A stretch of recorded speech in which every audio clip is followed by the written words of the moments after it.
jy 'n Bybel vanmôre saamgebring het, kan jy oopmaak by Romeine 8. Seker een van daardie teksgedeeltes in die Bybel. As iemand vir jou sê, waaroor gaan die evangelie? Waaroor gaan die Bybel? Waaroor gaan die woord? Hoekom moet ek 'n kind van die Here wees? Dan sal dit een van daai teksgedeeltes wees wat ek vir die mense sê. Maak jou Bybel oop, Romeine 8, en dan gaan lees jy Romeine 8. So dis 'n baie bekende gedeelte. Ons het dit al baie gehoor, ons het dit al baie gelees. En ons gaan vanmôre weer stil staan by Romeine 8.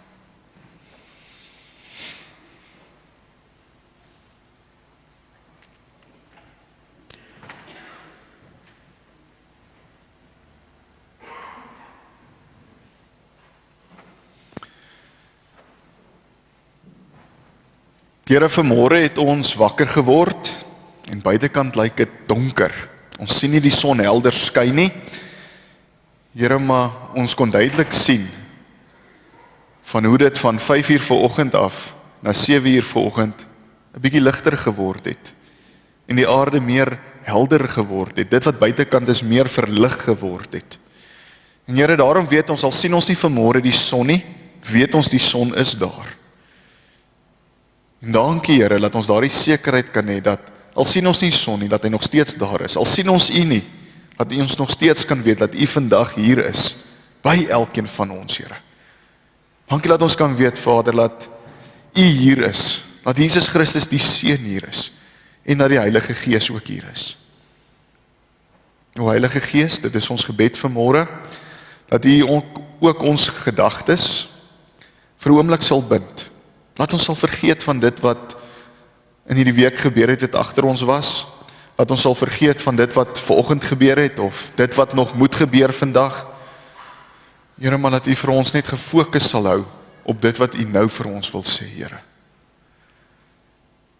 Dankie vir die voorreg wat ons het om hier warm te kan sit in die kerk. Hier saam te kan wees, 'n Bybel te kan oopmaak, U woord te kan hoor, en te kan weet U het 'n boodskap vir ons. Maar mag hierdie boodskap nie vandag hier bly nie, Here. Mag die Heilige Gees dit so ophelder vir ons, dat ons hier sal uitgaan, en net dit sal gaan verkondig. Here, ons bid ook vandag vir elkeen wat hier sit, vir elkeen wat iewers sit en na die woord luister. En Here, dit is dat ons die woord en die woord alleen sal hoor vanmôre. Dankie dat ons dit vir U mag vra, o Heer. Amen.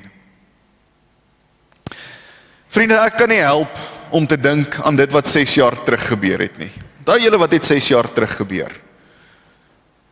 Onthou julle wat het 6 jaar terug gebeur? Dit was COVID geweest, onthou julle dit nog? 'n Tyd waar ons bang was vir iets wat nie met die oog gesien kan word nie, 'n mikroskopiese virus. Ons almal het maskers gedra, al die deure was toe gewees, besighede se deure was toe, winkels se deure was toe gewees. Ons kon nêrens ingaan nie, ons wou onsself verwyder het van mense af, ons het hierdie afstand gehad tussen ons en mense, en mag dan nooit weer so iets gebeur nie. Dit was aaklag gewees. Dit was nie lekker gewees om so ingeperk te wees nie. Maar ons het ook baie geleer in daardie tyd. Nou in hierdie week, terwyl ek besig was met die boodskap vir vandag, het ek teruggedink aan dit. En hoekom het ek teruggedink aan dit? Want dalk het dit vir jou gevoel in daardie tyd, jy het nie geweet wat om te bid nie. Jy het nie geweet hoe om te bid nie. Jy het nie geweet hoe om jou gedagtes vir die Here te gee nie. Nou vandag se boodskap gaan fokus op hoe God ons help in ons swakheid. Baie van ons weet nie hoe om te bid nie. Baie van ons weet nie waarvoor om te bid nie. Maar vandag gaan ons sien hoe die Here ons gaan help met dit. Vandag gaan ons sien hoe die Here ons help met hierdie gedagte van gebed en hoe die Heilige Gees ons ook bystaan in hierdie tyd. So kom ons kyk na die eerste belofte wat ons kry. Romeine 8 vers 27. En God, wat die harte deurgrond, weet wat die bedoeling van die Gees is, want hy pleit volgens die wil van God vir die gelowiges. Die 2020 vertaling sê, hy wat die harte deurgrond, weet wat die bedoeling van die Gees is, dat hy volgens die wil van God vir die heiliges intree.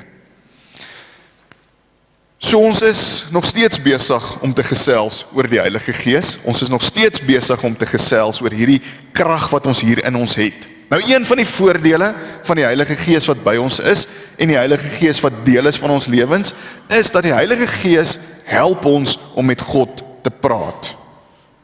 Wanneer ons nie weet wat om vir God te sê nie, help die Heilige Gees ons. Nou hoekom sê ek dit, laat my terugdink aan 6 jaar terugdink aan COVID tyd, want tydens daardie tyd was daar al hierdie gebedsversoeke gewees, wat mense kon vra.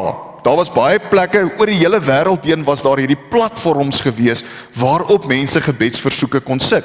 Nou van hierdie gebedsversoeke was, help asseblief dat ek werk kry, help dat ek weer werk toe kan gaan, bid vir vrede en vir kalmte vir my in my gesin, bid vir vrede en vir kalmte vir my in my familie. Ons sien dat daar is ook gebid en gevra dat die Here, dat ek is eensaam, bid asseblief dat mense vir my moet kom kuier. Maar een van die gebede wat die meeste uitgestaan het, wat die meeste gevra is, was die volgende gewees. Ek weet nie wat om te bid nie. Bid vir my asseblief. Ek het nie woorde nie. Ek het nie, my gedagtes kry ek nie agter mekaar nie. Ek weet nie hoe om te bid nie. Die meeste van die tyd huil ek net. Ek bid, maar dit voel vir my behoeftes is te veel en ek kan dit nie in woorde omsit nie. Al wat ek kan doen is sug. Daardie sugte van die hart, daai versigtinge van die hart. Julle het dit al gehoor, julle het dit al beleef. Jy het al gaan sit en net so, Here, het jy al so gevoel? Waar net jou kop laat sak en jy weet nie wat om te sê nie. Vriende, hierdie is die taal van pyn. Hierdie is die taal van hartseer. Wanneer jy nie woorde het om te bid nie, wanneer jy nie weet wat om te bid nie, wanneer jy na die Here toe wil gaan, maar jy weet nie wat jy vir hom wil sê nie. As dit rustiger is in ons lewe en dit gaan makliker in ons lewens, dan is ons gemaklik om te bid en ons is gemaklik om met die Here te praat en ons kan vir die Here sê, dankie vir hierdie wonderlike goed wat U vir ons in ons lewe doen. Here, dankie dat U altyd by my is, dankie dat U my altyd ondersteun. Here, dankie vir hierdie groot seën wat U vir my gegee het.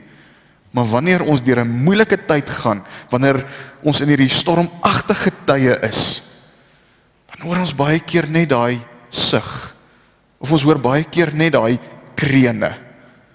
Maar tog, vriende, vind hierdie rou, eerlike uitroepe nog steeds hulle pad na die Here toe. Hierdie rou, eerlike uitroepe vind nog steeds hulle pad na die Vader se ore toe. Nou, hoe kan ons van dit weet? Hoe kan ons dit weet? Want, wat doen ons met ons gebede? Ons los ons gebede in die sorg van die Heilige Gees. Kom ons gaan weer Romeine 8, maar nou lees ons vanaf vers 26. Die Gees staan ons ook in ons swakheid by. Ons weet nie wat en hoe ons behoort te bid nie, maar die Gees self pleit vir ons met versigtinge wat nie met woorde gesê kan word nie. En God, wat die harte deurgrond, weet wat die bedoeling van die Gees is, want hy pleit volgens die wil van God vir die gelowiges. Nou daar is min tekste in die Bybel wat vir ons die hart van die Heilige Gees meer kom verduidelik as hierdie ene. Nou ons het al baie keer gelees in die Bybel van die groot goed wat die Heilige Gees doen. Ek dink toe die Heilige Gees die eerste keer neergekom het op Pinksterdag, daai tonge van vuur wat uit die hemel uitgekom het en op die mense kom neerdaal het. Ek dink as ons lees daar in Exodus ek dink aan die gedeelte waar die Rooi See oopgemaak het en Moses en die volk op droë grond kon deurloop.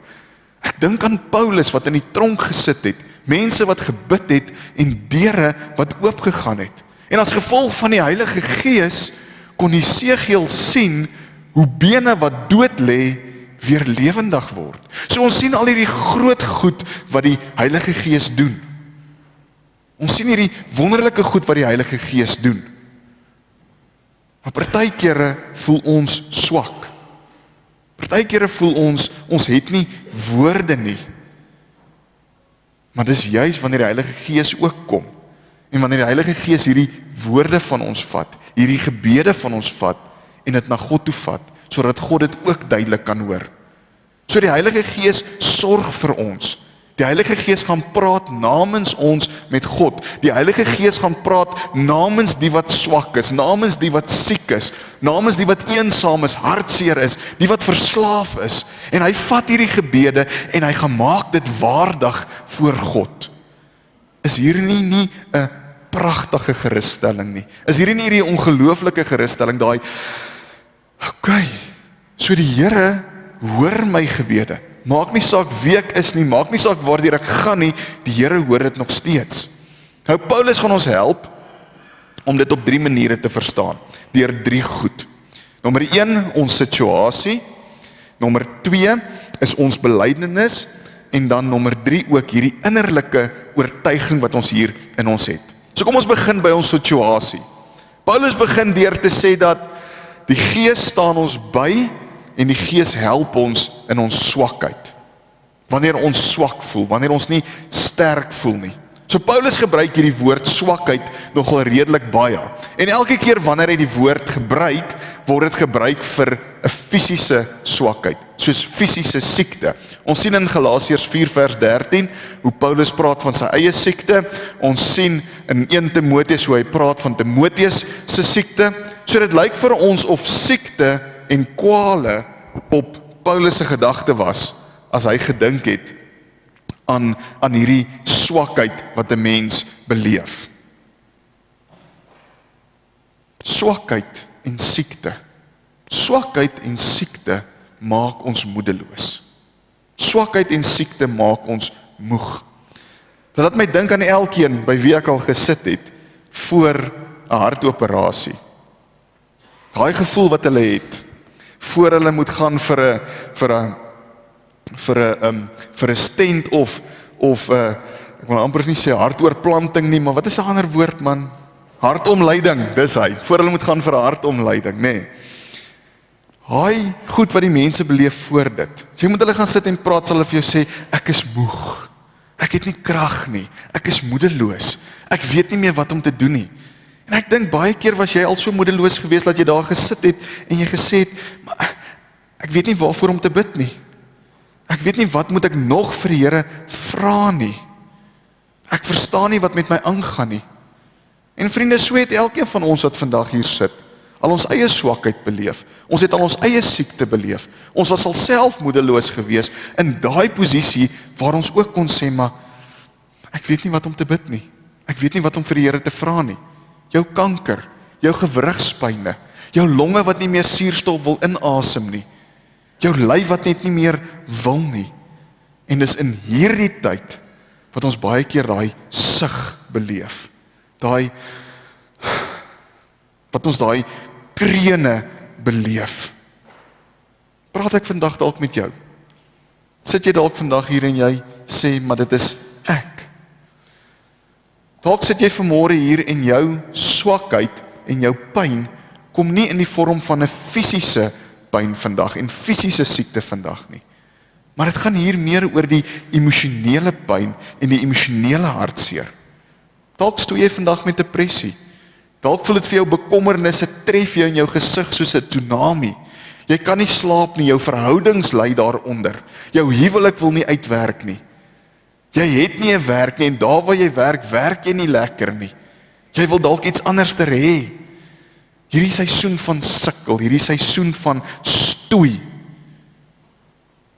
Hierdie is 'n tyd wat Paulus vir ons kom sê. Hierdie is 'n tyd waar ons sukkel met swakheid. Hierdie is 'n tyd waar die swakheid en die siekte ons oorweldig. Dis 'n tyd waar ons swak voel. En tydens hierdie tyd word ons brein ook oorweldig met al hierdie emosies. En ons weet nie hoe om dit te hanteer nie. Jesaja 38 vers 14 sien ons Hizkia die volgende sê. Hy sê, ek het gekerm soos 'n voël wat kerm. Ek het gekla soos 'n duif. My oë het moeg geword van opkyk na die hemel toe. Here, red my uit hierdie elende uit. Dalk voel jy vanmôre soos die psalmis wat die volgende sê in Psalm 38 vers 8 tot 9. Ek gaan die 2020 vertaling lees. Ja, my lende is ontsteek. Daar is geen gesonde plek aan my liggaam nie. Ek is kragteloos, heeltemal verpletter. Ek kreun vanweë die onstuimigheid van my hart. vriende, partykeer is daar 'n gaping tussen dit wat ons in die lewe wil hê en dit wat ons in die lewe kry. En in hierdie tyd het ons hulp nodig. Ons het hulp nodig in hierdie moeilike tyd waarin ons swak voel. En is dan in hierdie tyd wat die apostel hierdie probleem van ons kom beskryf. Wat is die probleem? Die probleem is, ons weet nie hoe om te bid nie. Ons weet nie hoe ons behoort te bid nie. Ons weet nie waarvoor ons moet bid nie. So dit waarmee ons sukkel is hoe ons moet bid. Dis hierdie onsekerheid wat elkeen van ons hier binne in ons het. Ons situasie is ons swakheid en hierdie siekte. En die belydenis wat ons het, is hierdie onsekerheid. Ons weet nie hoe om te bid nie. Ek wil vandag vir jou sê, Paulus, dankie vir jou eerlikheid. Hier sien ons Paulus, hierdie sterk gelowige man. Hierdie man wat sendingreise aangepak het, hierdie man wat kerke opgerig het. Hierdie man wat daai persoonlike ontmoeting met Jesus gehad het. En hier kom hy en hy sê, partykeer weet ek ook nie hoe om te bid nie. Ek weet nie wat om te sê nie. En dit laat my beter voel. Dit laat my beter voel. Want waarvoor bid die kankerpasiënt? Waarvoor bid die ouer van die verlore dogter of die verlore seun? Bid hulle laat hulle moet tot bekering kom, of bid hulle vir nog tyd in die varkhok? Waarvoor bid die persoon wat in die tronk sit? Bid hy om uit die tronk uit te kom, of bid hy vir 'n roeping in die tronk? So ons weet nie baie keer waarvoor moet ons bid nie. En wat as ons bid, en dit voel vir ons gebede is oppervlakkig of selfsugtig? Ons lees van mense wat gebid het, en terwyl hulle gebid het die tronkdeure oopgegaan vir Paulus. Ons lees van apostels wat gebid het terwyl hulle op die see was, en daar was 'n groot storm op die see gewees, en die see het bedaar, die see het kalm geword, die see het rustig geword. Ons hoor van hierdie mense wat hierdie voorbidders is, hierdie gebedsvegters. Maar dit voel vir jou, jy soos 'n beginner as dit kom by gebed. Daardie mense wat net die gawe het om te bid. Maar jy voel nie so nie. Dit voel jy beleef dit nie. Ek het al gehoor hoe iemand anderster beskryf as iemand wat die verf van mure kan afbid. Nou, ek weet nie wat dit beteken nie. Maar wat as jy nie so voel nie? Wat as dit vir jou voel, dit is nie jy nie? Ek weet nie presies wat dit beteken nie. Maar ek weet ons het iets wat ons kan help. Ons het iemand wat ons kan help. Wat doen ons wanneer ons nie weet wat om te bid en ons sak net ons koppe en ons sug? Wat doen ons wanneer ons dalk kwaad is vir die Here? Hoe praat ons met hom? Wat gebeur dan? Paulus kom gee vir ons die antwoord. Op hierdie vraag van wat bid ons wanneer ons nie weet wat om te bid nie, kom gee Paulus vir ons die antwoord. Hy sê vir ons, die Gees self pleit vir ons. So die Gees tree vir ons in. Dis ongelooflik. Dis ongelooflik om dit te hoor. Die Gees van God vertaal die gebede van die wat swak is en van die wat siek is. Die Gees tree vir ons in. Die Gees pleit vir ons by God. So wat beteken dit om in te tree? Wat beteken dit om 'n tussenganger te wees, tussenin te staan? Hier's iemand wat 'n probleem het, hier's iemand wat 'n oplossing het. Nou die een wat die probleem het, kan nie in kontak kom met die een wat die oplossing het nie, so hulle het iemand nodig hier in die middel om in te tree vir hulle. En ek dink almal van ons wat vanmôre hierso sit, was al dankbaar gewees vir so 'n tussenganger in ons lewe, né? Dis amper half daai gedagte van, dis wie jy ken en in watter plek die persoon sit. Iemand wat jou al gehelp het. Kom ek verduidelik vir julle aan die hand van 'n storie. Daar was eendag hierdie dominee en sy vrou gewees. Hulle het die roeping gehad om in 'n ander land te gaan bedien. So pak hulle alles op en daar gat hulle na die ander land toe. Hulle gaan daar bedien, hulle gaan daar die Here se woord verkondig. Vreemde land, vreemde plek. Hulle is nog jonk, hulle het gedink hulle is al oud genoeg, maar hulle het vinnig agtergekom, hulle is nie. Vars getroud, geen kinders, geen bekommernisse nie, en hier is hulle. Nou die eerste paar weke in Brasilia was nie maklik gewees nie. Al wat hulle gehad het, was hulle klere in hulle tasse. Die res van hulle goed was in 'n container gewees by douane.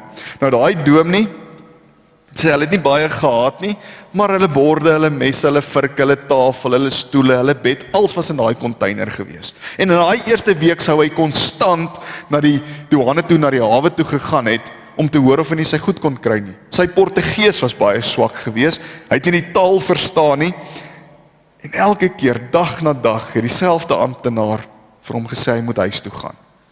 Hy het nie verstaan wat hy gesê het nie, hy het nie verstaan wat hy bedoel het nie. Maar so in die tweede week kom hulle buurman om by hulle te kom kuier, want hulle buurman wou graag hulle nuwe bure ontmoet. Nou, hulle het daar maar gestaan en koffie drink, want daar was nie banke en stoele gewees waarop hulle kon sit nie. En so begin die dominee verduidelik wat hulle probleem is. En die buurman sê, los dit vir my, ek sal dit uitsorteer. Die buurman was prokureur gewees. Volgende dag is die buurman en die dominee af na die hawe toe. Buurman sê vir hom, staan jy vir 'n oomblik net hierso, en hy gaan praat. Rukkie later wys hy vir hom, hy moet kom. Toe hy daar kom, toe verduidelik hy vir die dominee wat als gebeur het. Dominee kon sy telefoon vat en hy kon sy vrou bel en sê, vanaand slaap ons in ons bed. Yes! So die buurman was die tussenganger gewees. Hy het die taal geken, hy het die kultuur geken, hy het die wet ook geken. Hy het geweet wat gedoen moet word. Hy het geweet, hy het alles verstaan. So die buurman het vir die dominee gedoen wat hy nie vir homself kan doen nie. En dis presies wat die Heilige Gees vir ons doen. Die Heilige Gees tree vir ons in. Die Heilige Gees is ons tussenganger. Hy doen vir ons wat ons nie vir onsself kan doen nie. Hy ken die taal, hy ken die wil van die Vader. En hy weet hoe om ons versoek, ons gebede na die Vader toe te neem. Maar daar is 'n verskil tussen die hemelse Vader en daardie amptenaar van die douane. Ons hemelse Vader staan reg en gereed. Hy is gretig om vir ons te sê, kom, hierso, ek wil jou kom seën, ek wil jou kom bederf met alles en meer. En glo jy dit vandag, vriende? Glo jy dat die Here jou wil seën? Glo jy dat die Here daar sit en hy het emmers vol seën wat hy oor jou wil uitstort? Glo jy dat die Heilige Gees vir jou intree? As jy dit glo, is dit hierdie boodskap wat jou gaan laat beweeg van wanhoop na gebed, van desperaatheid na inspirasie. Dit is hierdie versekering wat jy nodig het. Dat wanneer jy nie weet hoe om jou probleme te hanteer nie, wanneer jy nie weet hoe om deur moeilike tye te gaan nie, is dit hierdie versekering wat jy het, dat die Heilige Gees is daar, en die Heilige Gees maak dit sy prioriteit om jou gebede, jou sigte, jou hartseer, jou pyn na die Vader toe te neem. En dalk is dit vir jou moeilik om dit vandag te verstaan. Dalk kan jy nie hierdie begryp nie, want jy wil vir my sê, Pieter, ek kry nie eers dit reg dat iemand my moet terugbel nie, en nou wil jy vir my kom sê, dat die Heilige Gees vat my gebede, en hulle gaan gee dit vir die Here.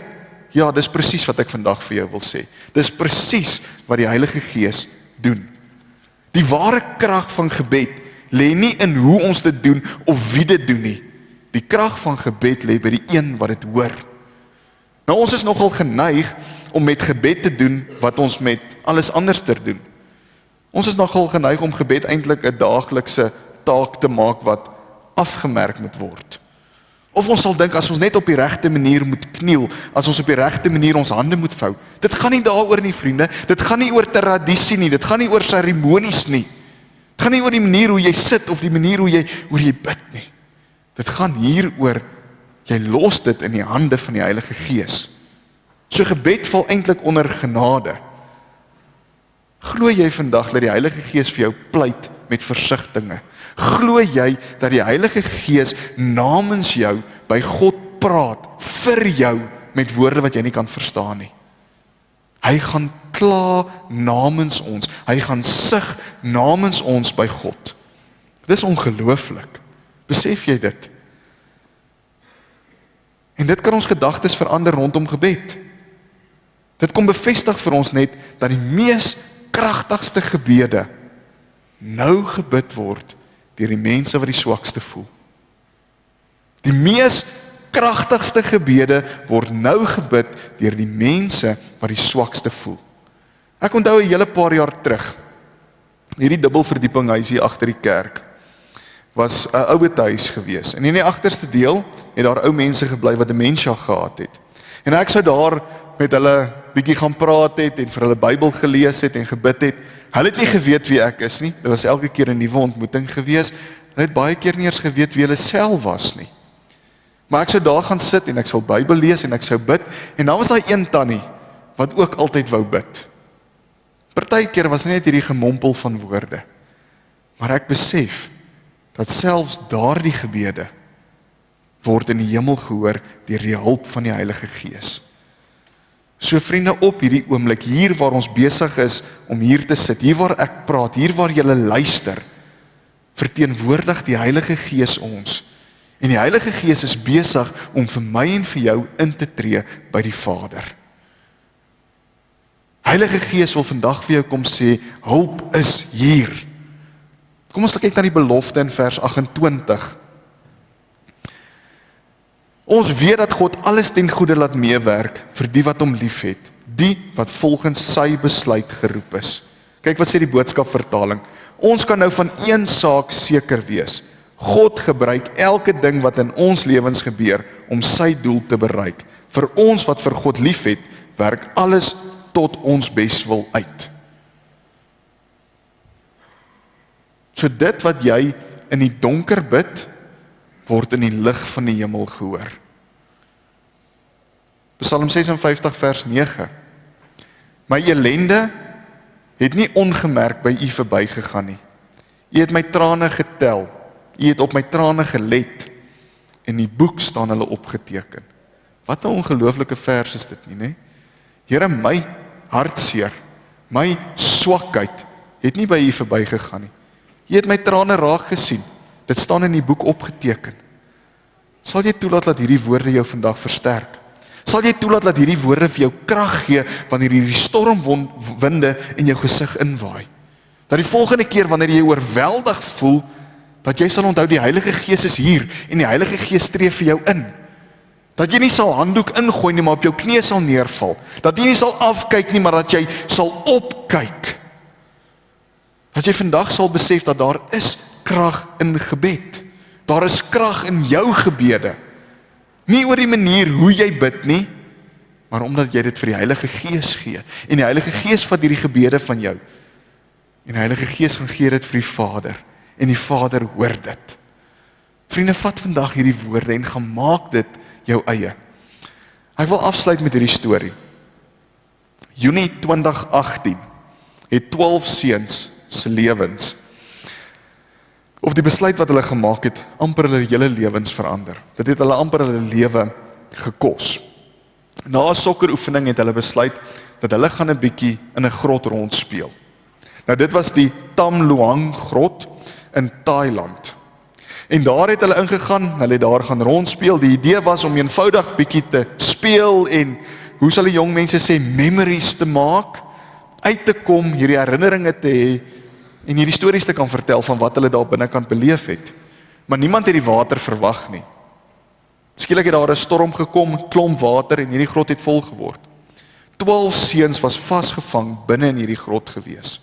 Hulle was omtrent 1 kilometer onder die grond vasgekeer gewees.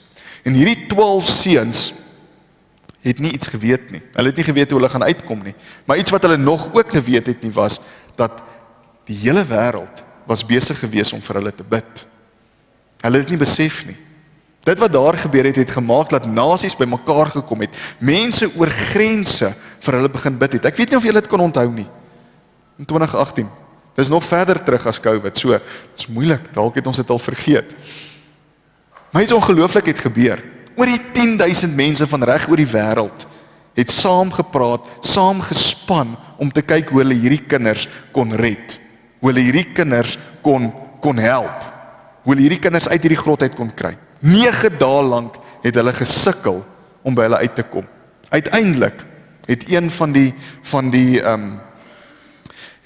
mense wat geswem het, een van die duikers op hierdie 12 seuns afgekom. Toe hy die water uitkom, toe hy sy masker afhaal, was die eerste woorde wat hy gesê het: hulp is hier en daar is nog baie wat op pad is. Hulp is hier en daar is nog baie wat op pad is. Kan jy jouself indink? Hoe moes daardie woorde vir daardie kinders geklink het? Hulp is hier en daar is nog baie wat op pad is. Vriende, as jy jouself kan indink hoe daardie kinders moes voel toe hulle daai duiker vir die eerste keer gesien het, kan jy jouself ook indink hoe jy kan voel wanneer die Heilige Gees kom en die Heilige Gees kom sê vandag vir jou, hulp is hier en daar is baie wat op pad is nog. Ek is hier vir jou, ek luister na jou, ek hoor jou. Vriende, wanneer jy bid, vertaal die Heilige Gees jou gebede. Jou gebede wat dalk swak voel, jou gebede wat vol seer is. En hy gaan bring hulle voor die Vader. Hy bring hulle voor God die enig. En hulle hoor dit. En dit is God se belofte. Ons weet nie baie keer wat om te bid nie. Ons weet nie baie keer wat om te sê nie. Baie keer wat ons het is net hierdie sug. Partykeer is dit net hierdie traandruppels op 'n stuk papier. Want ons het nie die woorde om vir die Here te gee nie. Maar dis oukei. Ons het die Heilige Gees. En die Heilige Gees tree vir ons in. Die Heilige Gees praat namens ons met God. En hy bid vir ons. Hy praat namens ons met God.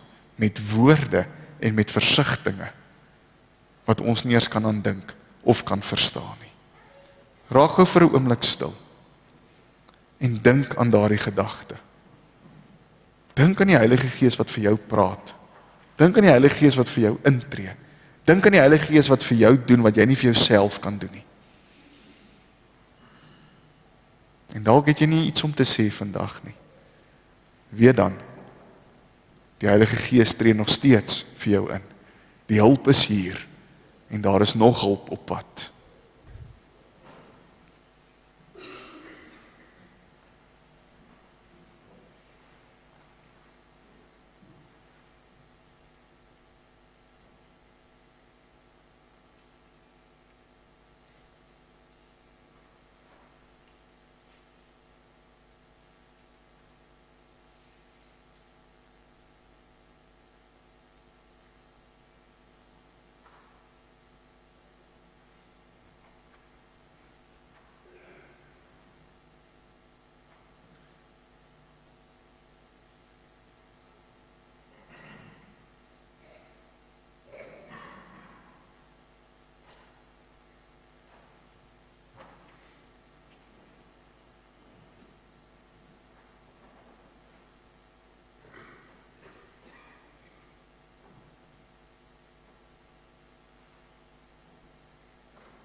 Here, as ons vandag hier voor U sit,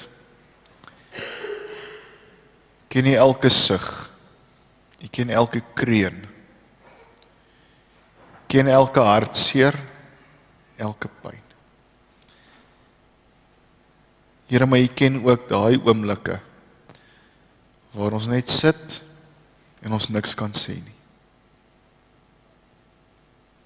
Maar dankie o Heilige Gees, dat U hier is, en dat U hierdie gebede van ons vat, dat U hierdie gebede van ons opneem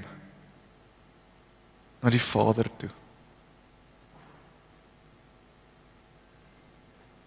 En dat U daar vir ons kla, en dat U daar vir ons sug met woorde wat ons nie eens kan beskryf nie. Dankie dat ons kan weet, Here, dat wanneer ons op ons swakste voel, het ons 'n tussenganger wat besig is om ons gebede na U toe op te neem en ons gebede na U toe te bring. Here, dankie dat ons weet dat U hoor nie net al ons sug en ons kla en ons skree nie. Maar Here, dankie dat ons ook weet dat U hoor elke lofgebed wat gebid word. Dankie dat ons weet, Here, U hoor elke dankie, ek is gesond. Dankie, ek het deur hierdie gekom. Dankie, U het my ondersteun. Dankie, U het vir my krag gegee. Dankie, U het my gehelp.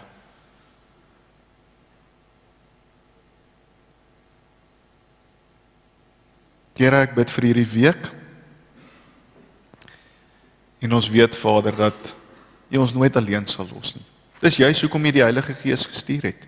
U het hierdie krag vir ons gestuur, om vir ons in te tree, om dit vir ons te doen, wat ons nie vir onsself kan doen nie. En ons is vandag weer dankbaar daarvoor, Here. Dankie dat ons al hierdie dinge kan bid. In die wonderlike naam van God die Vader, Jesus Christus die Seun, en ook in die naam van die Heilige Gees, ons trooster, ons helper, ons tussenganger. Amen.